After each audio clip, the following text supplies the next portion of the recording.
Story of Prophet Sheeth in Islam. The beginning of music and adultery.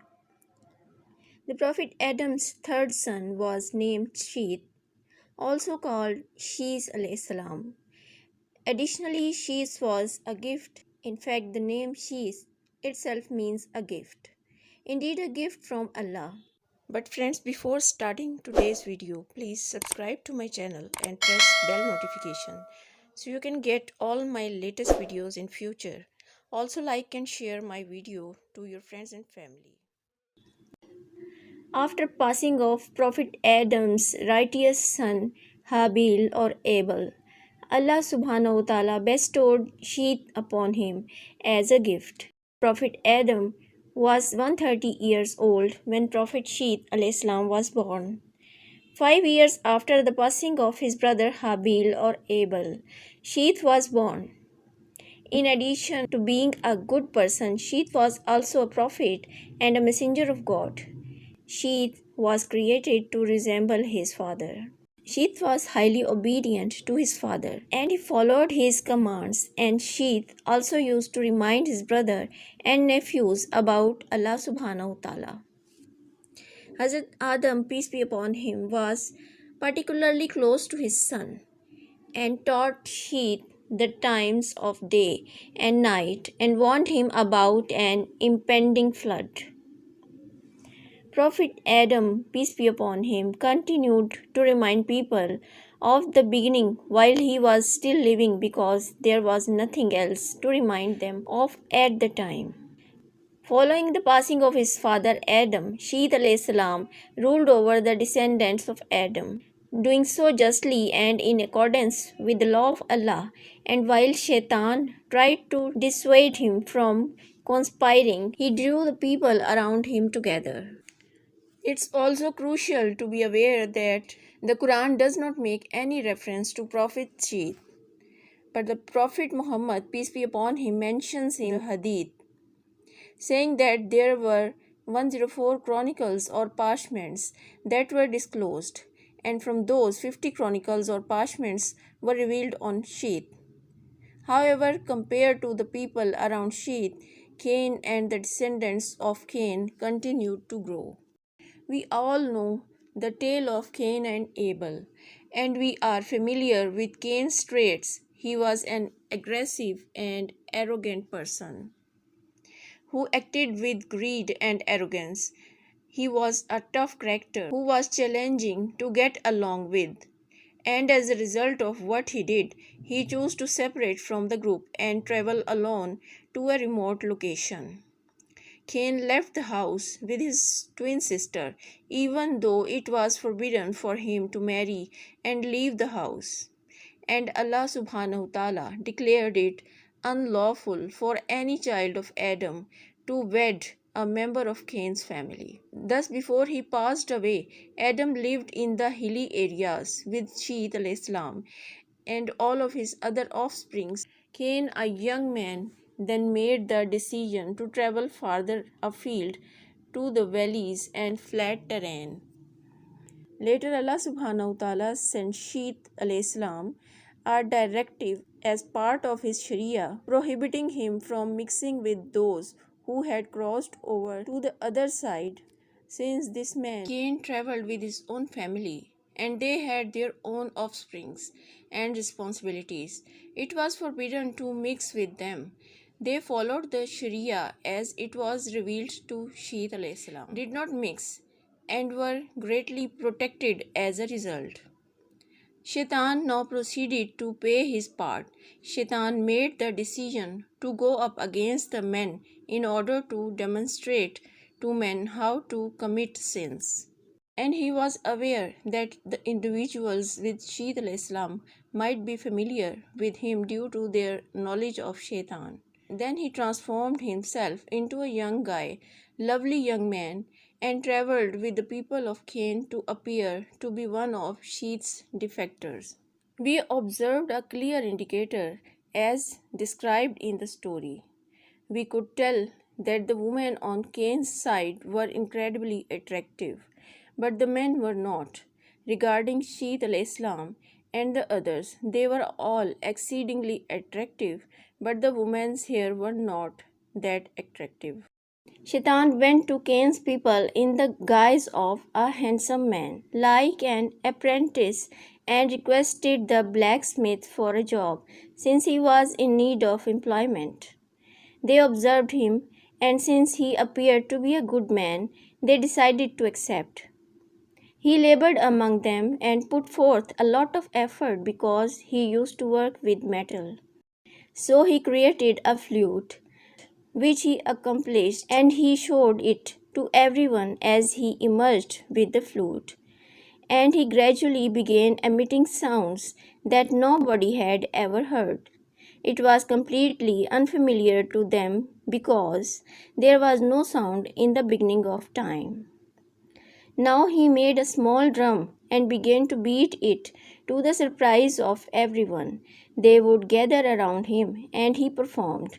And when he began banging a piece of metal, the sound it made alerted them to his approach.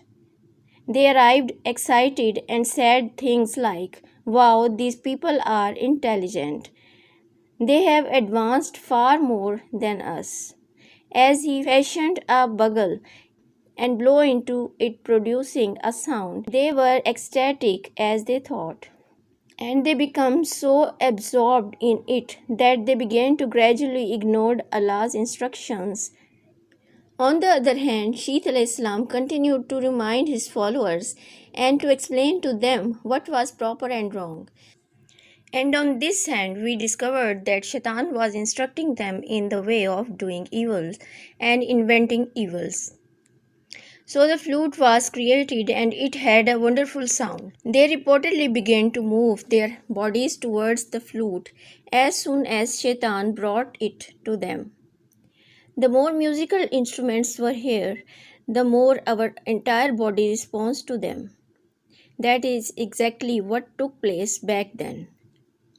They then started to dance. They used this to create the musical instruments, which they then used to give Iblis commands over them. They actually set out a day, an evening, and miraculously it continued till today. He designed a day to that evening when he would produce these sounds, invite everyone over to listen to him, and essentially throw a party. They had been having fun until Shaitan visited some of the young people from Sheeth al-Islam. What exactly did Shaitan do to them?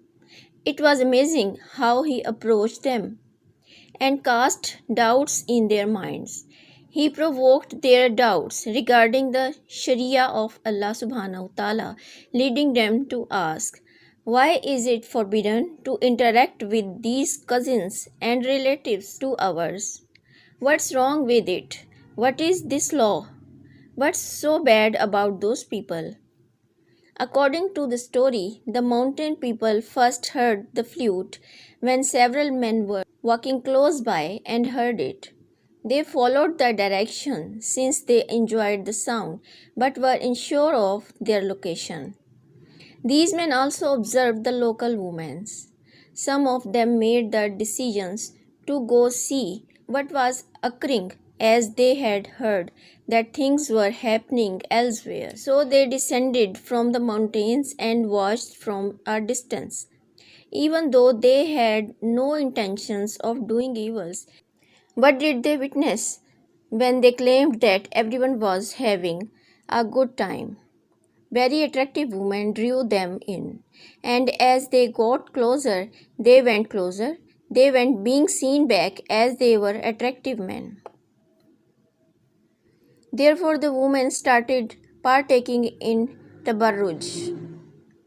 Tabarruj implies to begin showcasing their beauty and dressing up in an effort to attract attention.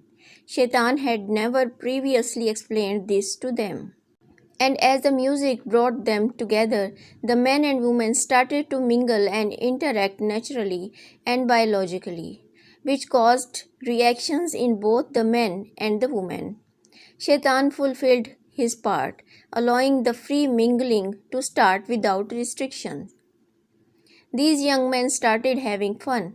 They had music, women, and so much more. They were partying and having a good time. And later, after the party, they left. They informed the other youngsters when they got back. Hey, you don't know what you people have missed out. Do you see that? They have a variety of songs that are simply fantastic. Watch how Shaitan manipulates people with music. When we listen to music, it has a way of making us forget about everything.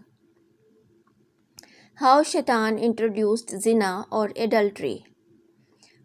Following that, these individuals returned with a large number and the group kept expanding. There were some individuals from Sheeth al-Islam's side who used to stealthily cross over the opposite side, where they would commit sin. Zina thus started at this time. With the invention of the first flute and music that encouraged men and women to join together and dance, adultery and fornication started to spread slowly but surely throughout this time.